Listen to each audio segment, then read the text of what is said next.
Hello, I am Michael Gilman, and we are here at the Willowbrook Jackson Umberger Homestead Museum in Wytheville, Virginia, and we are celebrating the Fincastle Resolutions 250th anniversary, signed on January 20th, 1775, when 15 prominent gentlemen from Southwest Virginia gathered at the Fincastle County Courthouse situated at the lead mines in modern-day Wythe County, Virginia. This was the first time these men had gotten together to express their emotions with Great Britain. Gentlemen, if I may, we ought not to be rash. These men were not the first to put their emotions down on paper, but they were the first ones to put into the papers that they were resolved to live and die with the actions that were taking place in the colonies at that time with Great Britain. To being involved in this movement, we must let it be known where we stand. Where does Fincastle stand in this debate? We must send this document. The Fincastle Resolutions were then sent by Colonel William Christian to Williamsburg, where they were published in the Williamsburg Gazette. Colonel William Christian and Colonel William Campbell, signers of the Fincastle Resolutions, were brother-in-laws to Patrick Henry. Colonel William Christian was at Scotchtown in February of 1775, and 1 month later, Patrick Henry delivered his famous Liberty or Death speech. Learn more about the Fincastle Resolutions in the upcoming Blue Ridge PBS documentary, Resolved to Live and Die, The Revolutionary Roots of Southwest Virginia, coming this fall.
Ladies and gentlemen, please rise, if so able, for the playing of our national anthem.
Please be seated.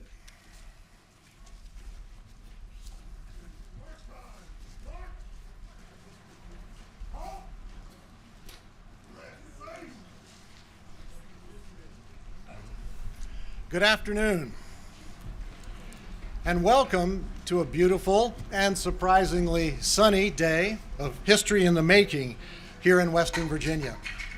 I'm Joe DeShiel, senior reporter for WDBJ-7 here in Roanoke, and it's my honor to be your host for this historic occasion commemorating both the 250th anniversary of the Fincastle Resolutions and the official ribbon cutting of the VA 250 Commission's Mobile Museum experience. I'd like to start our program with a question. Why have we gathered to commemorate this historic milestone on this January afternoon? In short, why are we here? Well, before the Declaration of Independence and the great anniversary festival celebrations of July 1776, before Patrick Henry's fiery speech on liberty or death in March of 1775, before many Revolutionary War milestones taught in classrooms throughout the nation, here in a corner of Southwest Virginia on January 20th, 1775, an elected committee of 15 gentlemen wrote and signed what became known as the Fincastle Resolutions. The essence of that document was simply this, that ordinary citizens of British America were willing to die to preserve their right to liberty. This sentiment, so hallowed in the words of Patrick Henry, was first expressed and declared in this corner of colonial America's first and most prosperous colony. And that deserves both recognition and celebration. And so we gather here today to remember, to honor, and to understand why it matters today. And now, ladies and gentlemen, please welcome the chairman of the VA 250 Commission, Delegate Terry Austin, followed by the Roanoke History Museum Board Chair, William Hopkins.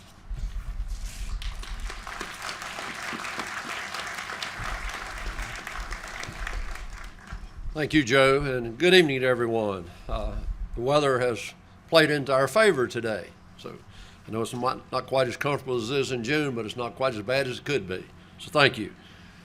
On behalf of the Virginia Revolution 250 Commission, I'd like to welcome you to the first celebration of the 250th anniversary of 2025. Virginia is the birthplace of our nation, and we, Virginia, are a national leader in the 250th commemoration. There were many activities throughout the Commonwealth, and particularly in Southwest Virginia, and I invite you to join us and participate with many of them. Learn more about the Virginia VA 250 at virginia250.org, the va250.org, and follow us on social media. And most of all, thank you for being here today for this monumentous occasion. Thank you.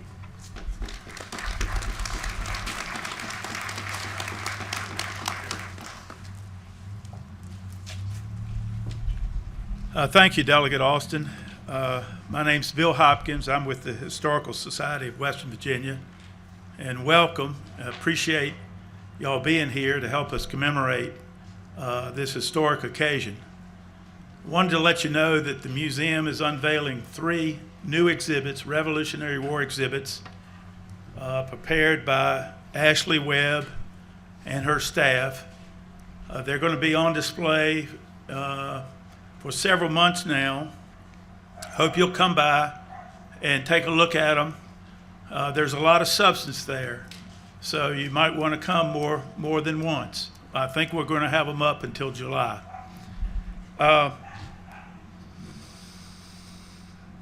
There's going to be a historic event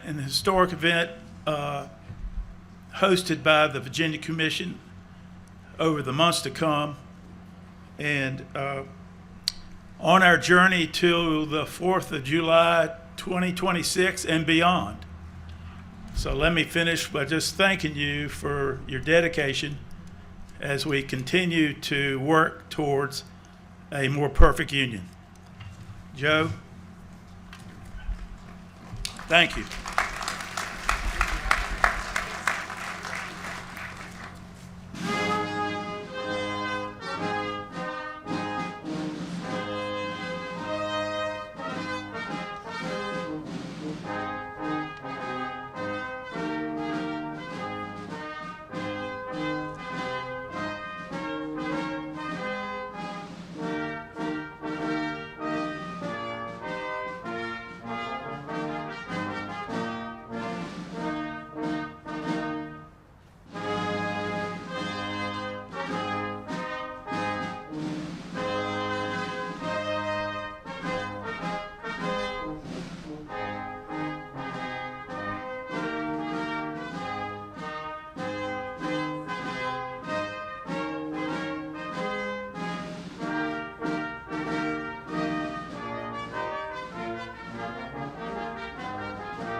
Thank you to the Roanoke Symphony Orchestra Ensemble. Now, some or perhaps most of you gathered here know your history and geography and can readily point out that the Fincastle Resolutions that we commemorate here today were actually written and signed about 78 miles southwest of here at the Fincastle County Courthouse in what was once known as the Lead Mines, better known today as Austinville in Wythe County. After the Fincastle Resolutions were signed, they were sent by Colonel William Christian on horseback to Williamsburg, where they were published in the Virginia Gazette. In 1775, that distance would have required a good rider on horseback at a trotting pace to spend at least 8 hours or more in the saddle. Just as the resolutions were delivered to the people of Virginia 250 years ago, so too are they delivered to this assembly here today.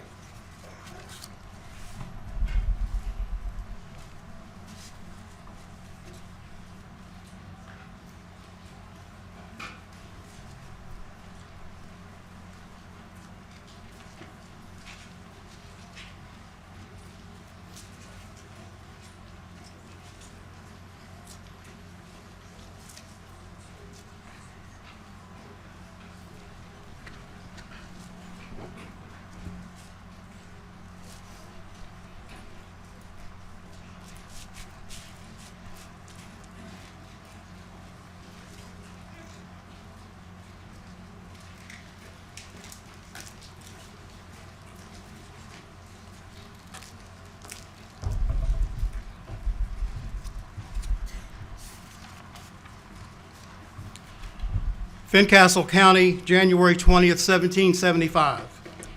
In obedience to the resolves of the Continental Congress, a meeting of the freeholders of this county was held this day, who, after approving of the association framed by that august body in behalf of all the colonies and subscribing thereto, proceeded to the election of a committee to see the same carried punctually into execution, when the following gentlemen were nominated: Reverend Charles Cummings, Colonel William Christian, Colonel William Preston, Captain Stephen Trigg, Major Arthur Campbell, Major William Ingalls, Captain Walter Crockett, Captain John Montgomery, Captain James McGavick, Captain William Campbell, Captain Thomas Madison, Captain Daniel Smith, Captain William Russell, Captain Evan Shelby, and Lieutenant William Edmondson.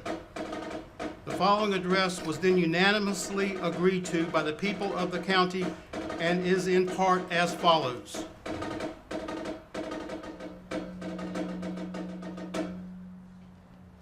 To the Honorable Peyton Randolph, Esquire.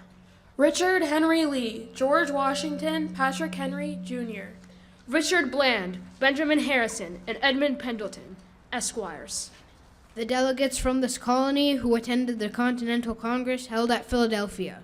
Gentlemen, had it not been for our remote situation, we should, before this time, have made known to you our thankfulness for the very important services you have rendered to your country in conjunction with the worthy delegates from the other provinces.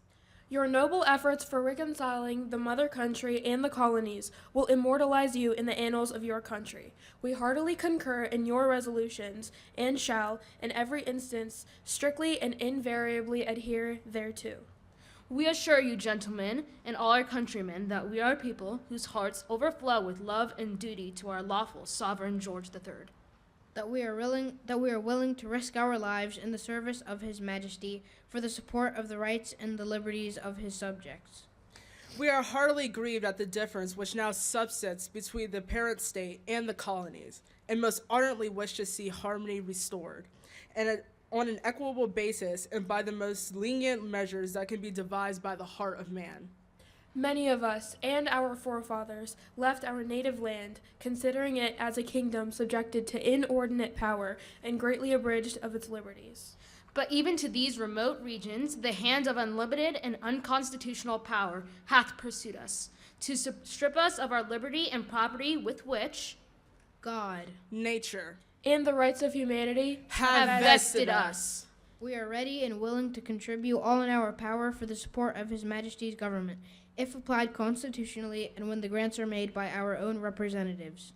But cannot think of submitting our liberty or property to the power of a venal British Parliament, or to the will of a corrupt ministry. We by no means desire to shake off our duty or allegiance to our lawful sovereign, so long as we can enjoy the free exercise of our religion as Protestants and our liberties and properties as British subjects. But if no pacific measures shall be proposed or adopted by Great Britain, and our enemies will attempt to dragoon us out of the inestimable privileges which we are entitled to as subjects and to reduce us to a state of slavery, we declare that we are deliberately and resolutely determined never to surrender them to any power on earth, but at the expense of our lives. These are our real, though unpolished sentiments of liberty and loyalty. And in them we are resolved to live and die.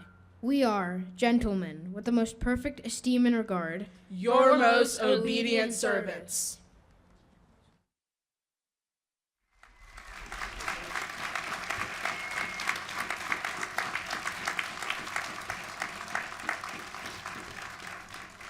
And thanks to the students from North Cross School, Madeline Bibby, Matthew Bibby, Maida Ahmad, and Safwan Ahmad.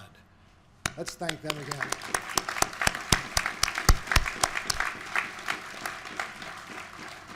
And now please enjoy another musical selection by the VMI Regimental Band.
Freedom is the heartbeat that unites us all as Americans. Listen now and hear the ceremonial sound of chants and the beat of an indigenous drum, the sound of a West African drum that fills our souls, a colonial drum that lifts our spirits and calls us to assemble. And as you listen, reflect. These drum beats are the heartbeats of our nation, each drum beat different, yet all speak deeply to us. They remind us, e pluribus unum, out of many, one.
It's now my pleasure to introduce our keynote speaker, a powerful, visionary leader who serves as the National Honorary Chair of VA 250. Perhaps best known for breaking the glass ceiling and becoming the first woman to lead a Fortune 50 company, serving as chair and CEO of Hewlett-Packard, Carly Fiorina is also a proud Virginian. She serves the Commonwealth in countless ways, including as chair of the Colonial Williamsburg Foundation, as well as the founder and chair of Pathways to Promise, a program focused on serving justice-involved young Virginians. Ladies and gentlemen, please welcome the National Honorary Chair of the VA 250 Commission, Carly Fiorina.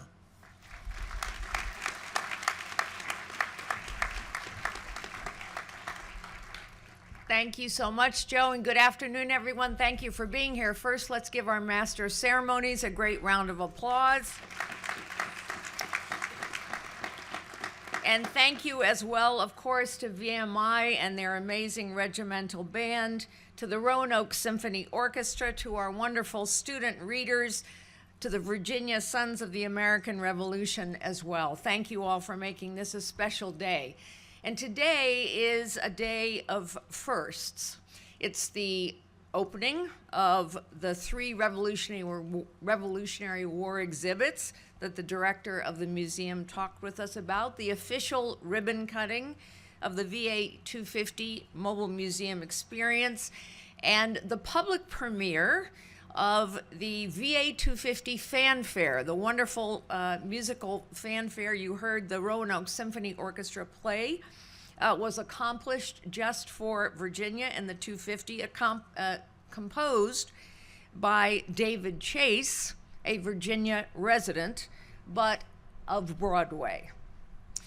All of these events here today, all of these firsts, are part of Virginia 250's commitment to educate all Virginians and Americans, to engage with every community and every locality, and ultimately to inspire a spirit of civic renewal.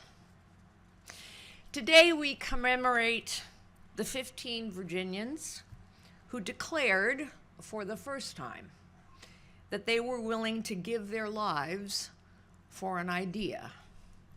It is clear when you listen to those students who read the resolution so bracingly that these 15 Virginians did not want war, they did not feel disloyal, and yet they felt the idea of liberty, of humanity endowed by their Creator, was so important that they were willing to give their lives. Think about the magnitude of that. Willing to die for the ideas of liberty and rights of humanity endowed by God.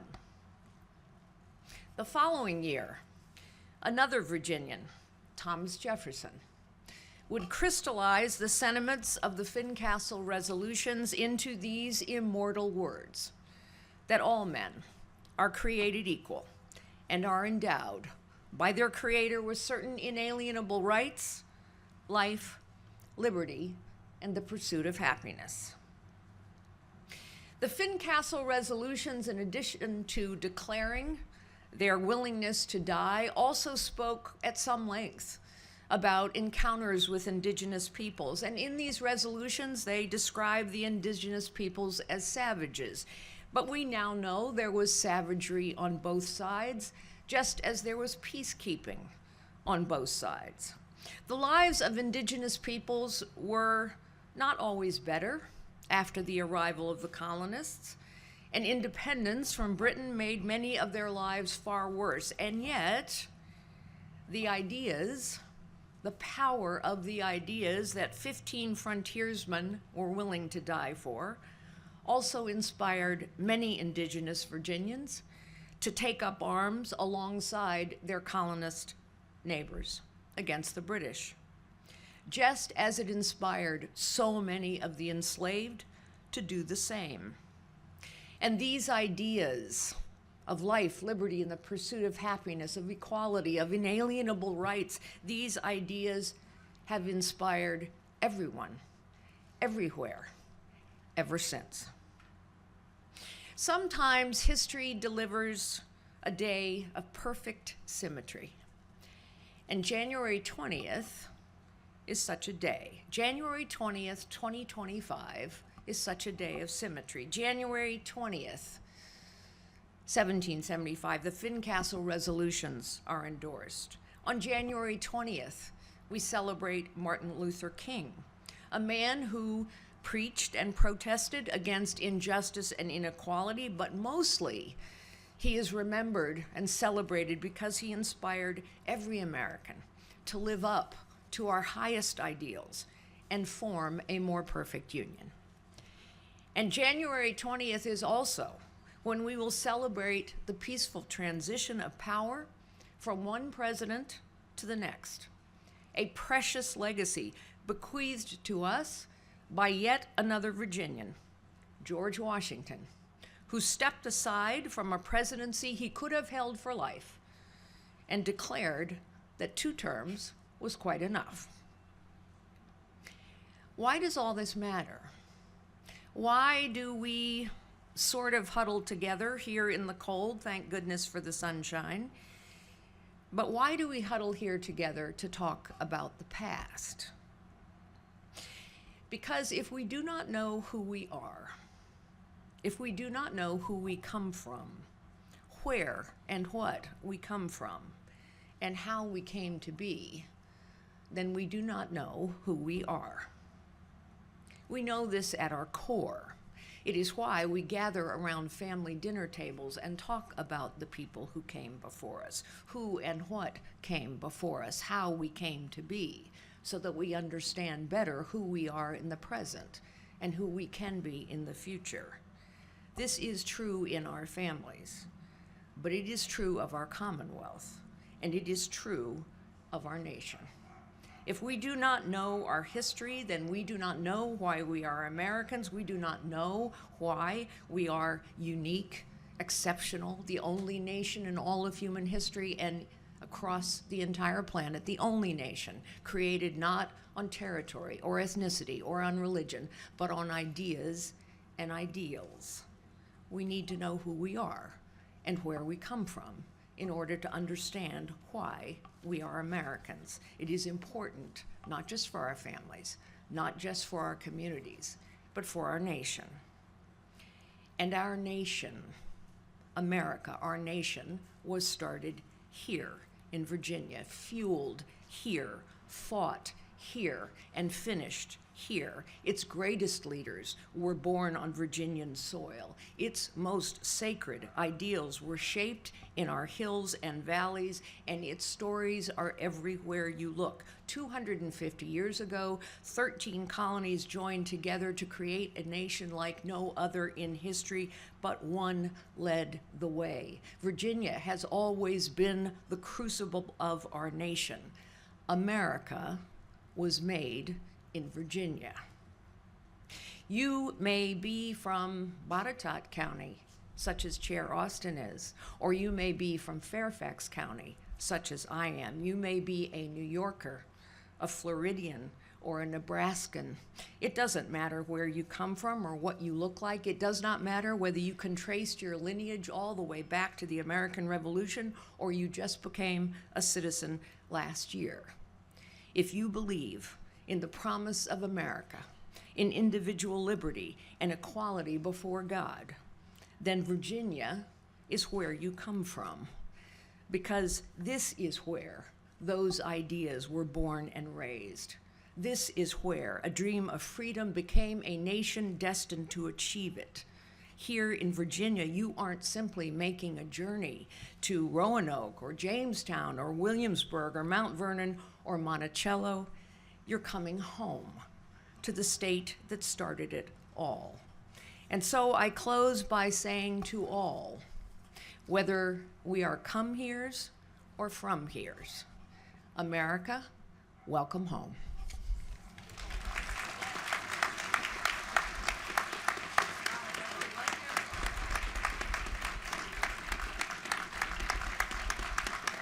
Thank you, Carly.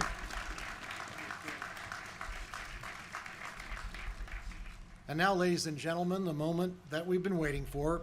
Please enjoy the world debut of the VA 250 fanfare, written specifically for this commemoration by celebrated Broadway composer David Chase, and performed today for the first time by the Roanoke Symphony Orchestra Ensemble, and the ribbon cutting of the Mobile Museum exhibition entitled Out of Many, One.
As we commemorate the 250th anniversary of the nation's founding, we are prepared to share the stories of Virginia's remarkable key role in the founding of our nation with the world. This mobile museum is dedicated to the students of Virginia and serves to remind us, e pluribus unum, out of many, one.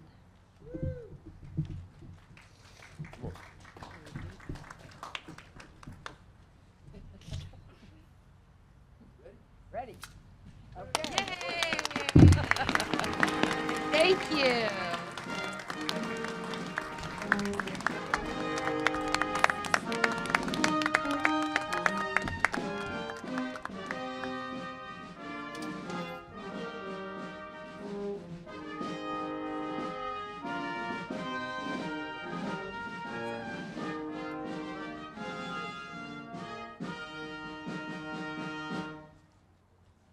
Ladies and gentlemen, the Mobile Museum experience is now officially open for viewing, and there are dynamic new Revolutionary War exhibits waiting to be experienced inside the museum building behind me. This concludes our 250th anniversary commemoration of the Fincastle Resolutions. On behalf of the VA 250 and all of today's participants, thank you for coming and have a great afternoon.